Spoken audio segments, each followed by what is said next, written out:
자, 여러분들 반갑습니다. 고등학교 1학년 현대시 오늘은 마지막 수업 시간입니다. 오늘 며칠이죠? 2월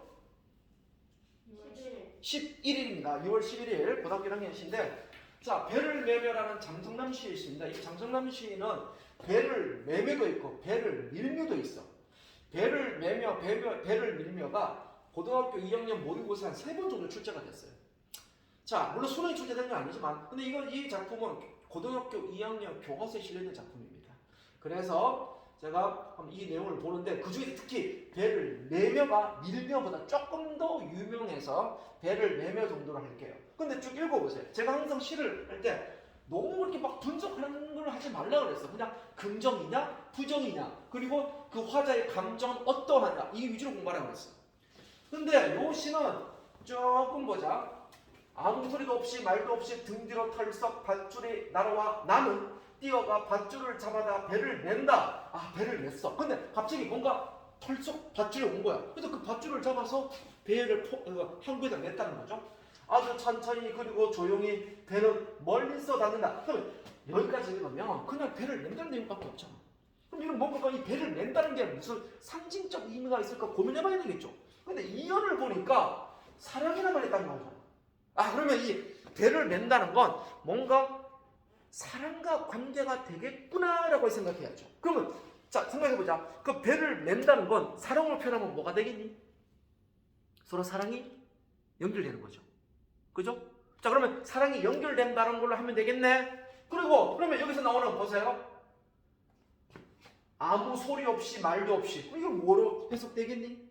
사랑은 뭔가 자, 우리 오늘부터 사랑하자 이렇게 사랑하는 게 아니야. 누굴 좋아한다는 그 감정은 갑자기 오늘부터 나는 쟤를 사랑하기 이러진 않잖아. 어느 순간 딱 사랑해지는 거 아니야? 어느 순간? 아니 평상시에 되게 찌질이 같은 애였는데 갑자기 뭔가 빡 삐리꽂힐 때가 있어. 어떠한 모습에. 예를 들면 어떤 걔가 공부하는데 햇빛에 비친 안경에 반짝이는 그 남자 얼굴이 너무 이뻐 보일 때가 있는 거야. 갑자기 순간적으로 천천히 내 가슴에 오는 거야. 그렇게 설명하는 거야. 그 모든 것의 힌트는 바로 이 사랑이라는 이 단어 때문이 되는 거지. 사랑이라는 단어 때문에. 그래서 여러분 핵심어를 찾아서 시를 이해하는 것도 중요하겠죠. 자, 그래서 배를 매면 구름과 빛과 시간이 함께 메워진다는 것을 처음 알았다. 그럼 보세요. 사랑이라면 그런 것을 처음 아는 것. 그럼 사랑에 대한 얘기인데 배를 맨다는 것은 결국 그 사람과 연을 맺는다는 거야. 사랑을 한다는 거야. 그럼 여기서 말하는 구름과 빛과 시간이 함께 메워진다는 거야. 그러면 여기서 우리 핵심어는 구름과 빛과 시간이 무슨 뜻인지는 모르겠지만 누군가를 배를 매면 즉 사랑하면 이런 것들도 함께 메워진다는 걸 알게 됐다는 거야. 그럼 여기서 말하는 이런 것이 뭔가가 중요한 내용이 되겠지. 이걸 암기하는 게 아니야. 만약에 모의고사 시험 문제에서 얘가 뭐냐는 의미를 외울 필요 없는 게 만약에 출제자가 이 말이 무슨 말인지를 알고자 문제를 낸다면 항상 보기를 제시해 주는 거예요. 예를 들면 이렇게 하죠. 원래 사랑이라는 건 그 사람과 사람과의 관계뿐만 아니라 그 사람이 가지고 있는 배경, 그 사람이 좋아하는 것들, 그 사람이 좋아하는 시간과 공간을 모두 함께 하는 것이다 하고 보기를 제시해 준단 말이야. 그럼 그 보기를 읽었다면 구름과 빛과 시간은 무엇을 의미하겠니? 아까 얘기했다시피 그 사람뿐만 아니라 그 사람이 가지고 있는 관계, 그 사람이 좋아하는 장소, 그걸 다 포함하겠지. 모든 거. 그래, 모든 것이야. 그러면 그렇게 이해하면 되는 거야. 그래서 시는 절대 암기 문제가 나오지 않는다고. 절대 안 나와. 자, 배경 설명을 좀 한 이유가 이 시가 좀 어려워서 배경 설명했습니다. 그럼 바로 시를 좀 읽어보도록 하죠. 자, 위로 한번 올라가 볼까요? 자, 시작합시다. 그러면 아무 소리도 말도 없이 등 뒤로 털썩 오는 거야, 사랑만. 그러면 그러면 이 밧줄이 날아왔다는 건 밧줄은 사랑의 인연이야. 사랑의 인연. 사랑의 연결고리, 사랑의 인연 정도가 되겠죠. 그럼 그 사랑의 인연이 아무 소리도 없이 말도 없이 털썩 왔대. 그럼 얘는 뭐야? 뭐 사랑이란 것은 예고 없이 정도로 해석할 수 있겠네. 등 뒤로 털썩 옵니다. 자, 털썩 뭐죠? 의. 난 네가 좋은 게 여러 가지 있는데 그 중에 하나가 바로 이런 거야. 틀리든 맞든 뭔가 얘기하려고 한다는 게 너무 아름다운 거야. 그죠? 물론 틀렸지. 의성 아니야. 의태어야. 하지만 그게 중요한 게 아니잖아. 근데 뭔가 했을 때 얘기를 해야지라는 생각. 이거 참 좋은 태도예요. 숙제나 잘 외운다면 참 좋을 텐데. 자, 그러면 탈석은 의태어야.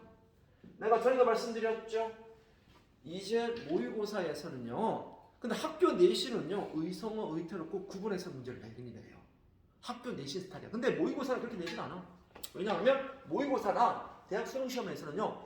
의성어, 의태어는 말을 쓰기도 쓰지만 많이 안 써. 대부분이 음성상징어란 말을 쓰게 돼. 왜냐고? 우리나라 단어에서는 누누이 얘기하는 거지만 우리나라 어떤 단어는 이게 의성어인지 의태어인지 구분 안 되는 게 꽤 더 많기 때문이야. 이 털썩도요. 네가 고민할 만한 게 뭐냐 그러면 털썩 쓰러졌다 이러면 의태어야. 근데 털썩 소리 났다 이러면 의성어가 되는 거야. 실제 사전 검색해 보면요. 털썩 이런 것들은요. 뜻이 두 가지 있어. 소리와 모양 둘 다 쓰이는 거야. 그러니까 굳이 의성어, 의태어 나올 필요 없는 거야. 그럼 뭔데? 그냥 음성상징어. 그래서 대부분의 모의고사에서는 음성상징어라고 이렇게 표현하죠. 그리고 이런 의태어를 통해서 무슨 걸 형성하니? 운율감을 형성한다. 이게 기본 아니야 이런 거? 이건 딱 고등학교 1학년 수준의 기본이야 이런 거. 그냥 눈에 강조하는 거지만 처음 얘기하는 거 아니야. 그 다음 밧줄이 나라와 나는. 자, 나라는 말을 통해서 나올 수 있는 문제가 뭐가 되겠니? 자, 이 시에서 나가 중요한 건 아니야 물론. 근데 우리가 시를 공부하는 목적은 여러 시를 통해서 시에 대해 훈련을 쌓고 이론을 공부하는 거야. 그러면 나라는 말 때문에 나올 수 있는 문제가 어떤 문제가 나올까 하면 나가 있잖아. 그럼 그 시에서 나가 있는 말과 그 시에서 나가 없는 말은 문제가 분명하게 나눠져. 뭐냐면 나는 그 시의 화자잖아. 그러면 화자가 직접적으로 드러나 있다 이렇게 나오는 거야. 너무 쉬운 문제지만 그러면 화자가 직접적으로 드러나 있다와 화자가 직접적으로 드러나 있지 않다의 기준은 나라는 글자가 있냐 없냐. 그럼 여기서 문제. 우리라는 단어는 우리라는 말이 있으면 화자가 직접 우리들은 말이 나와 있으면 화자가 드러나 있다는 말이 맞니 틀리니? 맞아요. 그것도 맞는 거야. 그죠? 얘는 어쨌든 화자야. 자, 밧줄이 나라와 나는 뛰어가 밧줄을 잡아다 배를 맨다. 자, 그러면 맨다는 의미는 이제 서로 인연을 맺는다, 서로 사랑한다, 뭐 인연을 맺다라고 할 수 있겠죠. 인연을 맺다라고 할 수 있는 이 배는 무엇을 상징하겠네? 그러면 배. 인연은 밧줄이라고 했잖아. 그럼 배 자체는 뭔데? 굳이 나눠보자면 배 자체는 상대. 그렇지, 바로 상대방, 즉 사랑하는 사람. 좋을 공간 있는지 모르겠다. 사랑하는 사람을 의미하겠지.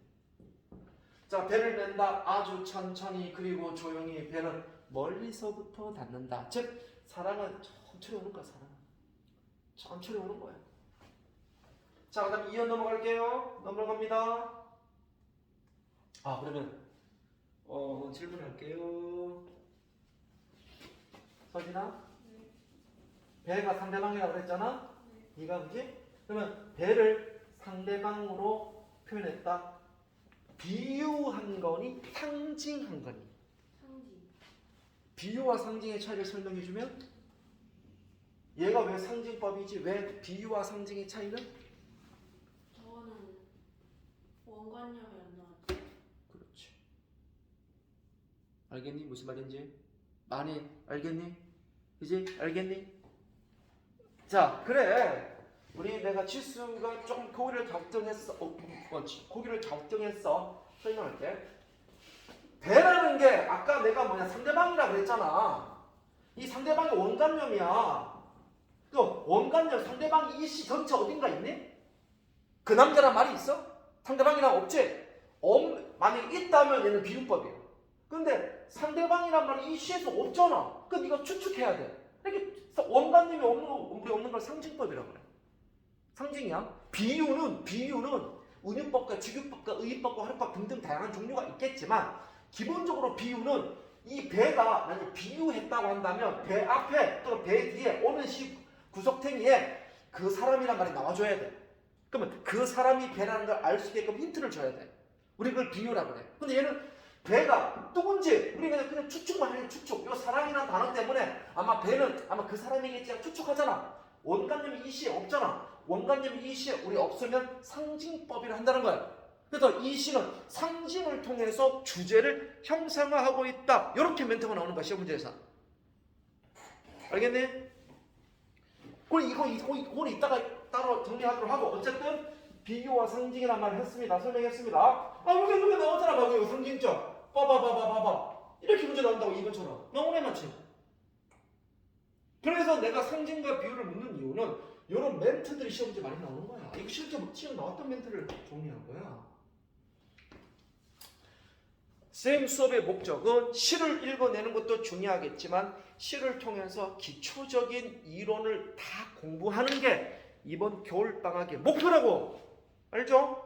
그래서 자꾸 같은 말을 반복하는 거야. 그래 오래 기억하지. 자, 그 다음 사랑은 호젓한 부둣가의 우연히. 물론 이 부둣가는 배를 처음 메어진 장소니까 뭐 사랑이 시작하는 공간 정도로 이해하자. 사랑이 시작하는 공간 정도로 하자. 자, 사랑은 호젓한 부둣가의 우연히. 별 그럴 일도 없으면서 넋놓고 앉았다가 배가 들어와 던져지는 밧줄을 받는 것이 사랑이래. 그럼 사랑은 뭔데? 예상치 못한 곳에서 시작되는 게 사랑이다. 그 얘기를 하고 싶은 거야. 그죠? 자, 그래서 여기까지 받는 것 여기까지 하나, 둘, 셋, 넷, 다섯 줄을 묶으면 결국 무슨 말이냐 그러면 자, 예상치 못한 장소와 예상치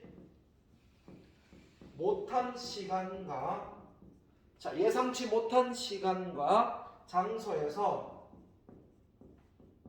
사랑은 시작된다. 이 얘기를 해주고 싶은 거야. 한마디로 말하면 그래서 어쩔 수 없이 배를 매게 되는 것이야. 그러면 싫은데 억지로 맨다는 뜻이 아니라 사랑은 예상치 않는 곳에 툭 생기니까 나도 예상치 않는 곳에 사랑이 시작된다는 거야. 그러다 보면 이것은 나의 운명이니까 어쩔 수 없는 거야. 그래서 싫은데 어쩔 수 없이 한다 그런 뜻이 아니라 내 운명이다 보니까 내가 어쩔 수 없이 사랑할 수밖에 없다는 겁니다. 그래서 이 마지막 두 줄은 마지막 두 줄은 사랑은 피할 수 없어. 피할 수 없는 운명적 사랑이다. 피할 수 없는 운명적 사랑이다. 이 얘기를 강조하고 싶습니다.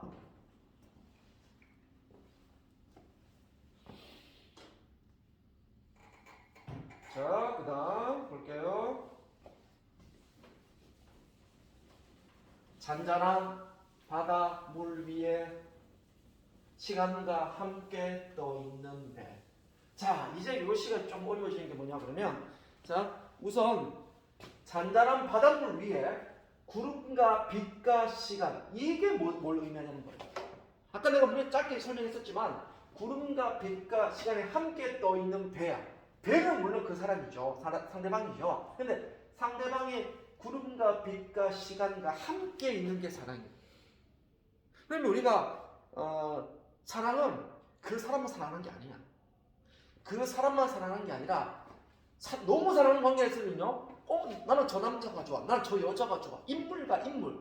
그러니까 사람과 사람끼리 만나는 것도 사랑이 맞지만 사랑은요. 사랑하다 보게 되면 그 사람이 가지고 있는 것도 사랑할 수밖에 없어. 예를 들면 그 사람이 가지고 있는 환경, 그 사람이 좋아하는 물건, 그 사람이 좋아하는 영화, 그 사람이 좋아하는 스타일, 그 사람이 좋아하는 음식, 그 사람이 좋아하는 장소, 이거 다 사랑하게 된다.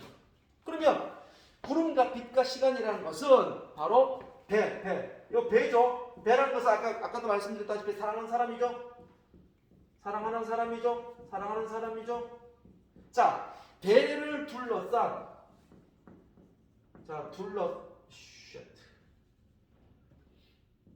둘러싼 주변 환경과 또는 사물 또는 시간 뭐 이런 것들을 얘기하는 거죠. 그러면 주변 환경 같은 경우는 그 사람이 좋아하는 가정사, 뭐 그 사람이 강아지를 좋아해? 그럼 강아지도 나랑 사랑할 수밖에 없잖아. 그래서 그 사람이 갖고 있는 사물, 시간, 모든 것이 함께 같이 공유해야만이 사랑이라는 거예요. 자, 그래서 배를 매면 구름과 빛과 시간이 함께 메워진다는 걸 처음 알았다. 이제 깨달은 거야. 나는 있잖아, 처음에 사랑할 때는 그냥 그 사람만 좋으면 되는 줄 알았어. 그래서 처음에는 그 사람만 좋으면 되기 때문에 딴 건 보지 않고 그 사람 인품만, 성격만 봤어. 근데 사귀고 보니까 이제 우리가 결혼할 때가 좀 됐어.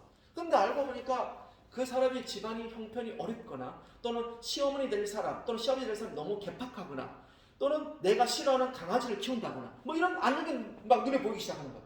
그래서 나는 그게 싫어졌어. 그래서 우리는 헤어졌어. 그래서 나는 세월이 흘러 생각해보니까, 아, 내가 진짜 그 사람을 좋아했던 게 아니었구나 알게 된 거지. 진짜 그 사람을 좋아했다면 그 사람이 갖고 있는 모든 것을 내가 서로 공유하고, 또 내가 좋아하는 것도 걔한테 보여주고, 서로 이렇게 해야 사랑인데, 나는 오로지 그 사람만 봤구나. 내가 그 사람을 좋아했다면 그 사람이 갖고 있는 모든 주변 것도 좋아했었어야 되는데 나는 이제서 그걸 알았다, 이 얘기야. 그래서 자, 요거 두 줄 묶어버리면, 그죠? 사랑은 좀 길게 쓸게요. 이제 깨달음이니까요. 사랑은 그 세계를 둘러싼, 좀 어렵게 설명하면 똑같은 얘기지만 그 위에 거랑, 자, 그 세계를 둘러싼 모든 주변 환경과, 아까 이거 나왔던, 그리고 사물, 시간까지 공유하는 거야. 공유하는 거야. 이게 바로 뭐니? 바로 화자가 깨달음이야. 화자의 깨달음을 보여주고 있는 거지요.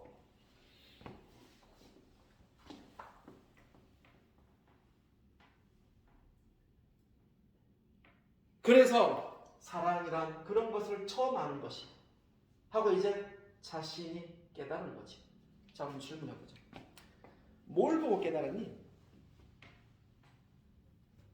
뭘 보고? 이 사람이, 우리가 뭔가 깨달을 때는요, 별것도 아닌 것에 깨달을 수가 있어.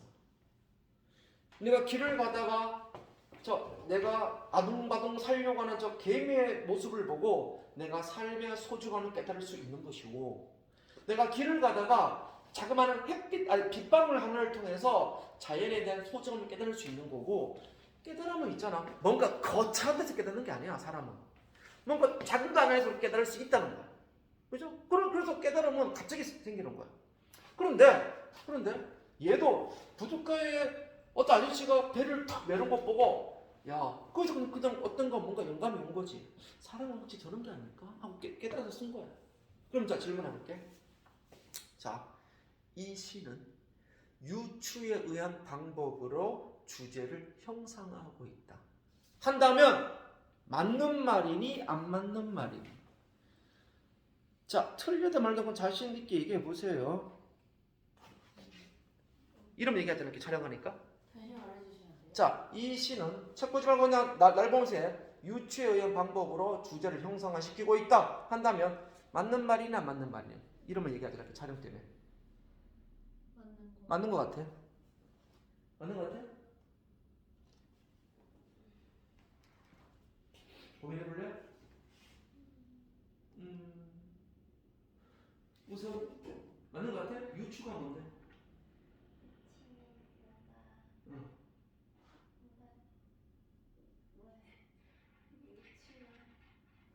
느낌이 왔어.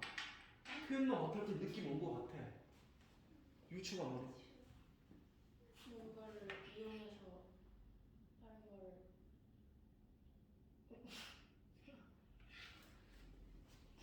맞아. 유추가 뭐야? 그냥 내가 그렇게 생각하는 거, 그거에 대해서 정확한 것보다는 저게 저렇겠지 싶은 예상? 그거는 추측이고. 추측. 추측이고. 유추가 뭐야? 다른 걸 통해서 이게 이럴 것이다라고 저는. 둘이 말을 합치면 되죠. 그럼. 자, 내가 왜 물었냐 그러면, 이거 여러분들 유추란 개념 처음 배웠니 나한테? 너희들 3학년 2학기 시험 범위이기도 했었고, 그죠? 또 내가 저번 비문학 때도 설명했었고 유추 그리고 연역법, 귀납법, 유추 이 세 가지는 비문학에도 많이 나오는 단어가 꼭 알아두라 그랬잖아. 유추는 유사한 걸 두 개를 비교해서 얘가 이러니까 얘도 그렇게 되겠지라고 생각하는 걸 얘기하는 거야. 그래서 쉽게 말하면 유추는 두 개를 비교해서 얘가 이러니까 얘도 되겠지라는 거야. 그러면 간단한 예를 들어볼게. 그 두 개를 비교해서 이렇게 될 거라고 예상하는 게 유추야. 예를 들어보자. 만약에 지구에 물이 있고 공기가 있기 때문에 생명이 있잖아. 그렇다면 화성에도 물이 있고 공기가 있다면 당연히 뭐라고 생각되니? 생명이 있을 수 있겠구나고 생각해낼 수 있겠지. 이거는 뭐니? 지구를 통해서 알게 된 생각이잖아. 이렇게 두 개를 비교해서 얘가 이러니 얘도 그렇게 되겠지라고 본 게 유추야. 그러면 배를 매가지고 사랑의 관계를 설명한 것처럼 우리 인간도 배를 매는 것처럼 인연을 맺으면 그 주변의 아름다운 것을 공유해야 듯이 우리 인간도 그렇게 해야 되지 않을까? 깨달은 거잖아. 그럼 이 두 개를 서로 비교해서 생각한 거잖아. 이게 유추잖아. 그럼 이것도 유추에 의해서 주제를 형상화시키고 있다는 말이 맞겠냐 안 맞겠냐? 맞지요. 그게 실제 시험 문제였어. 그래서 이거 보세요. 갑자기 시 해석하다 갑자기 넘어가 버렸는데, 그래서 해석 보면 유추를 사용하여 시상을 전개하고 있다는 말이 나오는 거야. 뭐 시상을 전개한다? 이게 갖다 붙이기 나릅니다. 유추에 의해서 시상 전개, 유추에 의한 주제 형상화 다 같은 말이야. 그럼 이제 유추라는 게 무슨 말이니? 그러면 이거 두 개를 서로 비교하여 추측하는 건데요.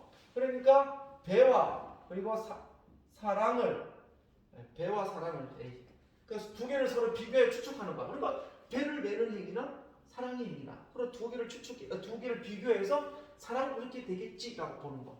이 유추가 되겠죠. 그래서 유추에 의해서 성장하는 거 중요하죠.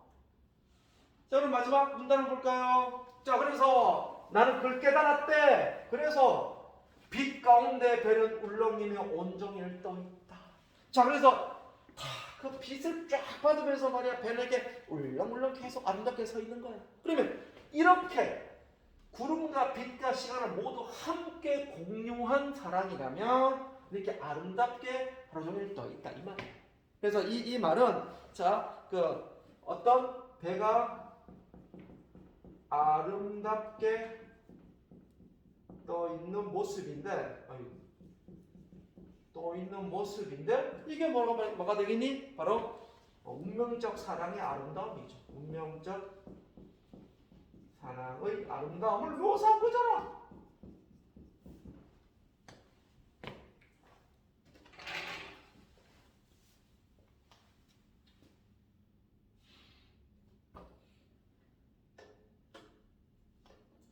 자, 그래서요 주제 뭘까요?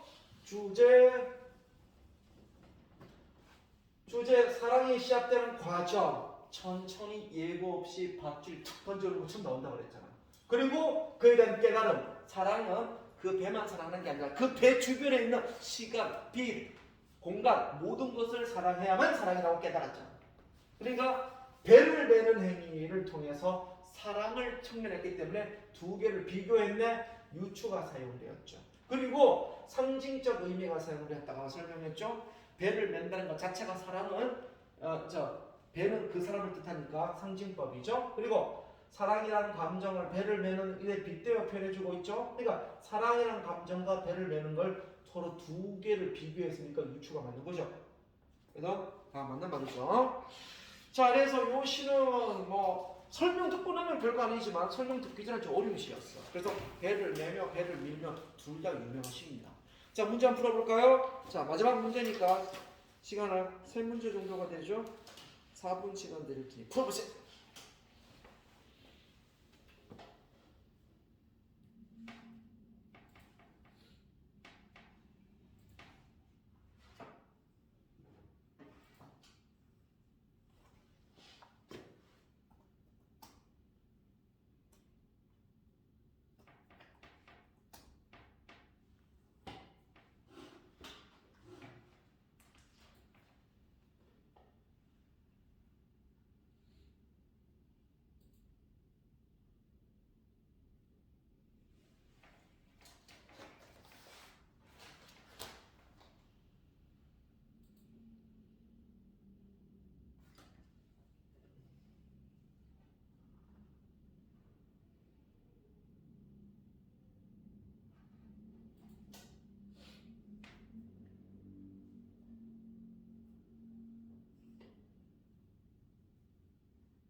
다 풀었어?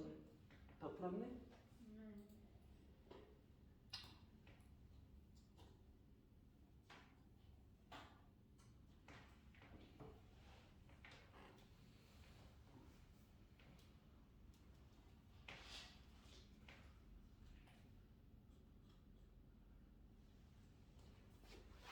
자, 제가 좀 찾다가 좀 한눈에 보이는 좀 찾으려고 분석해봤는데 이게 이제 장성남의 배를 밀며라는 시예요.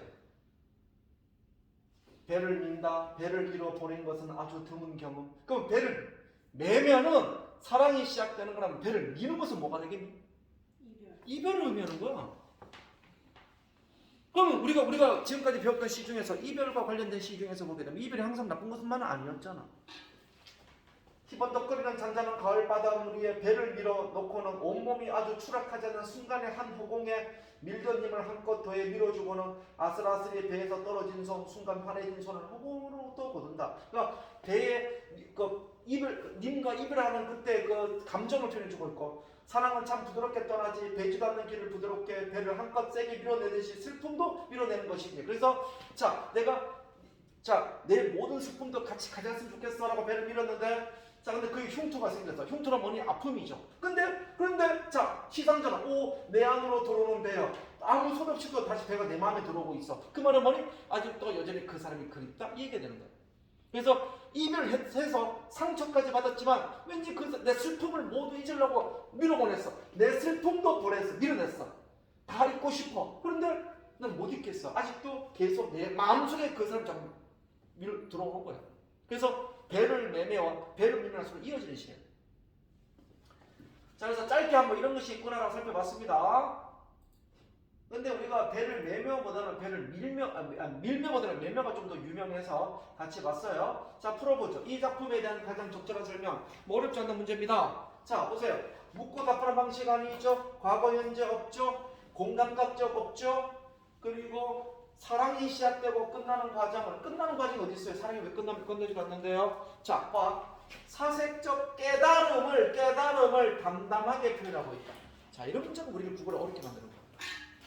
왜 어렵냐 그러면, 자, 만약에 얘들아, 이 국어가 왜 어렵냐 그러면 말이 코에 걸면 코걸이고 귀에 걸면 귀걸이고 좀 주관적 해석이 좀 많이 잘못돼.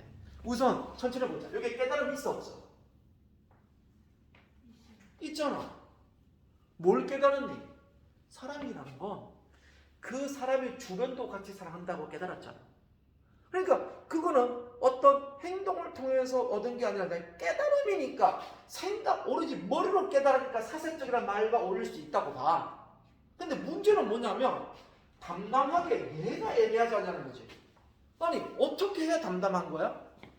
반대로 말하면 어떻게 하면 담담하지 않는 거를 먼저 살펴볼게. 담담하다 반대말이 뭐냐면 격정적이잖아. 그지? 격정적이야. 그러면 담담하다는 뜻에 하지 말고 반대말을 보란 말이야. 내가 이거 비슷한 개념을 설명한 적이 있어. 뭐냐면 여러분들한테 내가 평이한 시요. 시가 평이하다. 평이하다는 기준은 뭐라 그랬니? 한자가 없다 그랬잖아. 왜냐면 평이하지 않는 게 한자가 있는 거니까.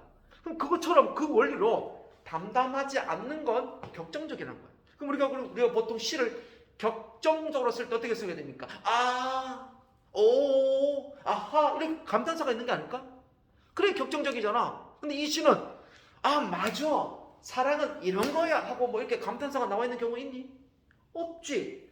없으니까 담담하지 않다라는 것을 유추해낼 수 있는 거야. 그러면 담담한 표현하는 건 간단히 설명하면 어떤 격정적 어조가 없는 거야. 격정적 어조가 없는 거를 말하는데, 없는 표현인데, 뭐 간단히 말하면 감탄사가 없는 걸 정도로 이해하시면 될 것 같아요. 그리고 우리 이걸 담담하다고 표현할 수 있는 겁니다. 이런 것들 속으면 안 된다는 거야. 이런 것들 딱 그 기초가 되는 거야. 정답은 3번. 자, 2번 문제 보러보자. 2번 문제. 자, 틀린 것을 찾아보자. 이 판이네. 자, 상징적 의미를 찾아보자. 왜 상징인지 설명했죠? 원관념이 없기 때문에 그랬죠? 우리가 다 생각해서 개념을 찾아야 되니까 원관념이 없으니까 다 상징이죠? 자, 배 상하게 될 대상 맞습니다. 밧줄 인형이고 부두가 장소고요. 구름은요 그 책인데 시간은 사랑하는 대상을 기다리는 시간이 아니라 그 사람이 함께하는 시간. 쉽게 말하면 함께하는 시간 또는 그 사람이 공유하는 시간, 함께하는 시간 또는 그 사람이 가지고 있는 시간이죠. 이 모든 것들을 나는 사랑한다는 거죠. 기다리는 시간 아닙니다. 기다린다는 뜻은 없어요. 왜? 지금 인연이 맺어진 상태잖아 지금. 밧줄이 인연이 맺어진데 뭘 또 기다려. 그러니까 이런 해석이 잘못된 거죠. 그래서 함께하는 시간 또는 그 사람이 가지고 있는 시간 이렇게 해석하면 되겠죠. 자, 3번입니다. 각 연애에 대한 감성으로 옳지 않은 겁니다. 자, 옳지 않는 건데요. 우연히 배를 메어본 경험을 통해서 표현했잖아. 그리고 운명적으로 찾아온다 그랬죠. 배가 떠있는 부둣가의 전경은 모습이야. 사실적으로 묘사했다. 자, 3년이 사실적인가? 3년을 보세요. 잔잔한 바닷물 위에 구름과 빛과 시간과 함께 떠있는 건데 시간은 어떻게 사실적으로 표현해? 그러니까 구름과 빛과 시간은 상징적 의미지 사실적으로 진짜 시간을 어떻게 묘사할 수 있습니까? 사실적 묘사가 아니죠? 정답은 3번 맞나요? 자, 그래서 이렇게 표현했어요. 그래서 지금까지 우리가 시를 좀 많이 설명했습니다. 왜 50여 편의 시냐 그러면 제가 한 게 30, 30, 한 3, 4개가 되고 그러니까 문제 풀면서 또 배웠던 시도 있어서 한 대략 50여 편의 시가 될 거예요.